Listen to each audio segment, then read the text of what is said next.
இளைய பாரதத்தினாய் வா வா வா, எதிரிலா பலத்தினாய் வா வா வா. 7வது வகுப்பு படிக்கிற பி தனுஷ்கா ஒரு கேள்வி கேட்டிருக்காங்க. என்ன சொல்றாங்க? உங்களுக்கு உலகின் உச்சபட்ச அதிகாரம் கிடைத்தால் நீங்கள் இடும் 4 கட்டளைகள் என்னவாக இருக்கும் அல்லது வழங்க விரும்புகிறீர்கள்? இது ரொம்ப அற்புதமான கேள்வி. ஏன்னா என்னவாக இருக்குங்கிறது ஒன்று, என்னவாக இருக்க வேண்டும் என்று நீங்கள் விரும்புகிறீர்கள்ங்கிறது இன்னொன்று. இந்த ரெண்டுக்கு என்ன வித்தியாசம்னா, நடக்கக்கூடிய காரியத்துக்கு மட்டும்தான் கட்டளை இடணும். நடக்க முடியாத கட்டளைகள், நடக்க முடியாத காரியங்கள் இருக்கலாம், அது பற்றி எனக்கு விருப்பம் இருக்கலாம். நான் 4 விதமானங்கிறத பற்றி பதிலாக ஒரே ஒரு கட்டளை உடனடியாக பிறப்பிக்கப்பட வேண்டியதை நான் நினைக்கிறத சொல்கிறேன். ஆப்பிரிக்க நாடுகள் நிறைய கடன் வாங்கியிருக்காங்க. மேற்கத்திய நாடுகள்கிட்ட இருந்து நிறைய கடன் வாங்கியிருக்காங்க. அந்த கடனுக்கு அவங்க ஒழுங்காக வட்டி கொடுத்துக்கிட்டே இருக்காங்க. ஆனால் இன்றைக்கி உள்ள நிலைமை என்னென்னா, எவ்வளவு வட்டி கொடுக்கணுமோ அந்த வட்டி அளவுக்கு அவங்களால வருமானம் இல்லை. அப்போ அந்த வட்டியை கொடுக்கறதுக்காக அவங்க மேலும் கடன் வாங்குகிறாங்க. இப்போ உதாரணம் இப்படி வச்சு ஒரு 100 கோடி ரூபா கடன் வாங்கியிருக்காங்க.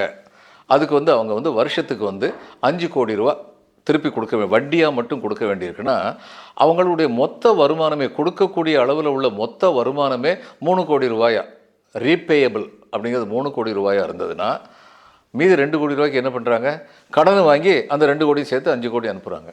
அப்போது கடனுக்கு மேலே கடன், கடன் சுமைக்கு மேலே கடன் சுமை, மக்களுடைய வறுமையை தீர்க்க முடியாத ஒரு சூழ்நிலை, இதெல்லாம் நடந்துக்கிட்டு இருக்கு.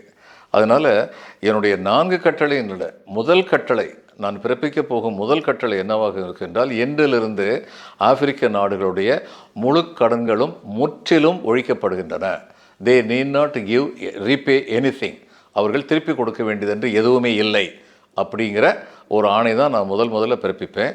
அதுக்கப்புறம் 2வதாக ஆப்பிரிக்க நாடுகளுடைய கனிம வளங்கள் மற்றும் பிற வளங்களை எந்த மேற்கத்திய நாடுகளுடைய நிறுவனங்கள் எடுக்க வேண்டும் விரும்புகிறார்களோ அவர்கள் அந்த நாட்டில் உள்ள குடிமகன்களில் ஒருவரை பாதி அளவாவது உரிமையாளராக ஆக்க வேண்டும். ஒருவரை அல்லது ஒரு சொசைட்டியை, ஒரு குழுமத்தை பாதி அளவாவது உரிமையாளராக ஆக்க வேண்டும். மலேசியாவிலலாம் ஏற்கனவே அந்த சட்டம் இருக்குது. பூமி புத்திரன்னு சொல்லுவாங்க. என் பூமியின் புத்திரர்களை முதலில் நீங்கள் கவனிக்க வேண்டும் சொல்லுவாங்க. அது மாதிரி கொண்டு வரணும் அப்படின்னு சொல்லி என்னுடைய 2வது கட்டளையாக இருக்கும். ஏன்னா நம்ம எல்லாருமே ஆப்பிரிக்காவிலேருந்து தான் வந்தோம். மானிட இயலாளர்கள் என்ன சொல்கிறாங்கன்னா, மனித இனம் முதலில் தோன்றியது ஆப்பிரிக்காவில் தான், அதிலிருந்து தான் புறப்பட்டு வந்தார்கள், எல்லா பகுதிகளுக்கும் சென்றார்கள் அப்படின்னு சொல்கிறாங்க. அப்போ நம்முடைய தாய் வீடு அப்படிங்கிறது ஆப்பிரிக்கா. அந்த தாய் வீடை இவ்வளவு கொடுமைப்படுத்தக்கூடாது.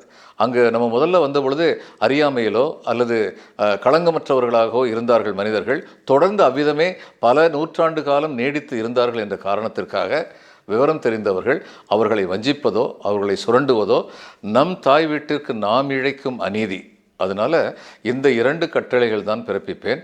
இந்த 2 கட்டளைகளும் பிறப்பித்தாலே இந்த உலகில் சமநீதி கிடைக்க வேண்டும் என்று நாம் அனைவரும் விரும்புகின்ற அந்த வேண்டுகோள் பெருமளவிற்கு நடத்துவதற்கான முதல் படியாக இந்த 2 கட்டளைகளும் அமையும் என்று எண்ணுகின்றேன். எனவே இதுதான். மீதி 2ஐ பற்றி இனிமேல் சிந்திக்கலாம். ஃபர்ஸ்ட் கம் ஃபர்ஸ்ட் அப்படிங்கிற மாதிரி முதலில் செய்ய வேண்டியதை செய்தால் போதும். 10 கட்டளைகள் இட வேண்டியதில்லை. சரியாக 1-2 கட்டளைகள் பிறப்பித்தாலே போதும். எனவே இவைகள் தான் என்னுடைய முதல் 2 கட்டளைகளாக இருக்கும். சரியா? ஒளியிழந்த நாட்டிலே நின்றேனும் உதய ஞாயிறொப்பவே